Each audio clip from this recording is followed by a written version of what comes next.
first 20 were anonymous because a lawyer was not supposed to be a writer. But then he was discovered and became one of Edinburgh's most distinguished citizens. There are 287 steps if you want to climb to the top, get a good view. Anyone keen to go to the top? Or anyone been to the top of the Scotland Monument yet? Now this is Princes Street, the first of the new town of Edinburgh's streets. And you should be quite clear that there is two distinct areas of Edinburgh. There's the old town of Edinburgh, which is on our left-hand side in the background there, and this is the new town of Edinburgh. The new town was required because of the overpopulation of the old town. And if you look over, you can see the height of these buildings. That's because the geology of the land is it's more or less like precipices on either side of the Royal Mile. So the only way people could live there is if they built on top of each other. So you've got the world's original skyscrapers, 12 to 14-storey buildings. And in the year 1700, there was 40,000 people living in a relatively small area. The congestion was horrendous. And when land became available over in here to build properties, then those who could afford to do so bought land and built houses. And originally, on our left-hand side, this would have been underwater. It was the Nor Loch, the North Lake, as a natural defence to the north of the castle. But when the new town was created, they drained the loch and they created private gardens for the residents of the new town. These are now public gardens, but originally you had to have a key for access to your gardens, and you could only get a key if you owned a property overlooking the gardens. Now all the houses have been converted to shops now, some of them more attractive than others. But the gardens are now available for you to walk. And because it's below the pavement, you can actually be in the country. It's almost like being completely in the country while you're walking along.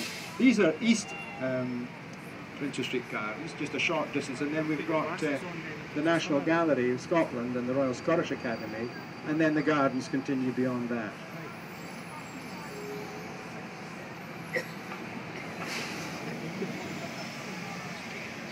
Now there was a competition held for the design of the new town, and it was won by a 24-year-old architect, James Craig.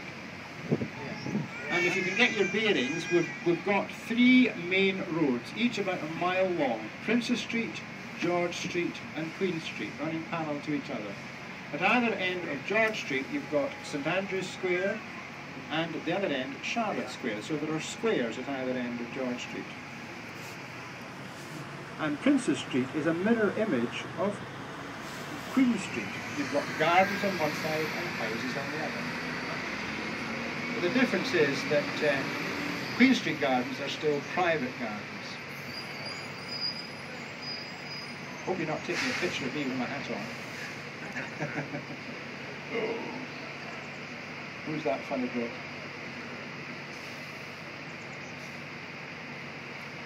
And then in between Princes Street and George Street, you've got a narrow street called Rose Street. That is a high concentration of restaurants and bars. Traditionally, that was where you went if you wanted to go on a pub crawl. You would start at one end, and a mile later, you would stagger out of Rose Street at the other end. And you used to get a token every pub that you went in, and once you'd saved up 17 tokens, you got a free t-shirt. Mind you, you were in no condition to put it on by that stage. On the left-hand side, this open area is where they have street entertainment, particularly at the time of the festival. And the flag flying, well, the flag flying on both buildings, but the building in the background, that is the National Gallery of Scotland. It's got the largest collection of masterpieces outside London. It's free to go in, open 7 days a week. Magnificent art gallery if you want to see all types of artists. And the art gallery beside us here is the Royal Scottish Academy. You do have to pay to go in that. There's another of our art galleries. Now, if you're walking around Edinburgh, not so much Princes Street because it has changed so much, but look at the tops of buildings rather than at street level. Don't bump into people while you're doing so. But that gives you a better idea of architecture going back to the Georgian period, to the late 18th and early 19th century. They started to build a new town in 1769. Now here we have the West Princes Street Gardens, and you see what I mean, how attractive it is to be able to just walk along the gardens, particularly on a day like this. Then we have a bite to eat or whatever. Get out of the office. This is a good thing about Edinburgh because local people live in the centre of Edinburgh, so it doesn't become deserted like some big cities in the middle of you know, like London or Birmingham or Manchester. And so it has a community spirit to it. And everybody knows everybody else too. The castle, I forgot to mention the castle, didn't I? Wow. Where you can see the honours of Scotland, the crown, second oldest crown jewels, the sword and the sceptre, the stone of destiny, the oldest building in Edinburgh, which is St. Margaret's Chapel. And you can see the gun sticking out over the battlements. That's the 1 o'clock gun.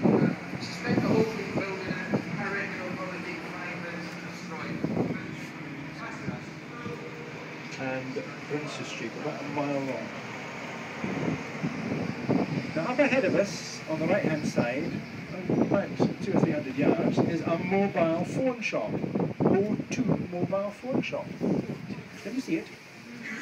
You might say, why am I pointing out a mobile phone shop to you? That's because at the top of that street, at number 14 South Charlotte Street, was the birthplace of Alexander Graham Bell. And what did he do? He invented the telephone.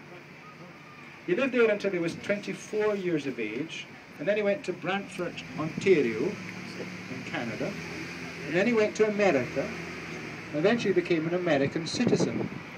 But he was a Scottish person.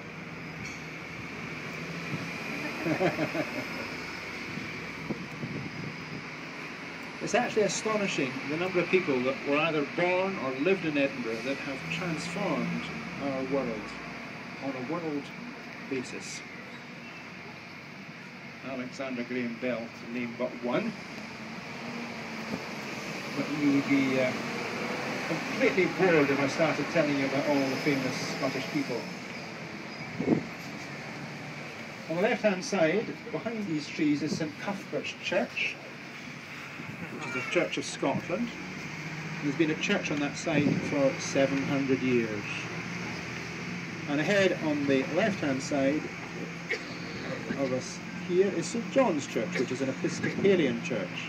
32-foot stained glass windows, beautiful church inside, which you're free to have a wander around. A haven of tranquility and peace. So that's the end of Princes Street and we're turning into Lothian Road.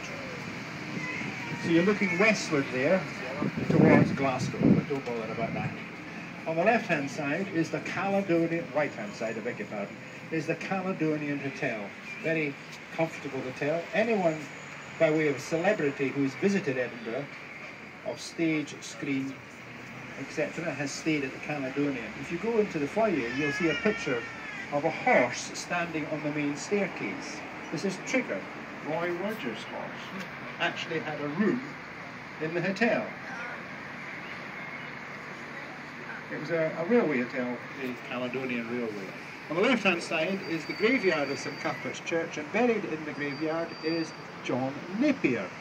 Who, you say, is John Napier? Never heard of John Napier. He was the person that introduced logarithms for the world, without which we wouldn't have mathematics of a modern form. What was I saying about famous people? He had 11 children, so he had to be good at mathematics. Now up ahead of us at the end of these railings, there's a circular stone tower. Now that is a watchtower for the preservation of the recent dead. This was before the Anatomy Act of 1832, when the only legal way that the medical school could get a body for dissection was if it was a criminal or somebody who had been hung. So the practice arose of digging up recently deceased people and taking them to the medical school and selling them to a Dr. Knox, where they could get between 12 and 14 pounds for a fresh body. It had to be a fresh body, not more than 5 days old. So relatives used to hire watchmen to watch over their relative's grave to make sure the body wasn't dug up. Didn't always work because the watchmen very often were being bribed as well.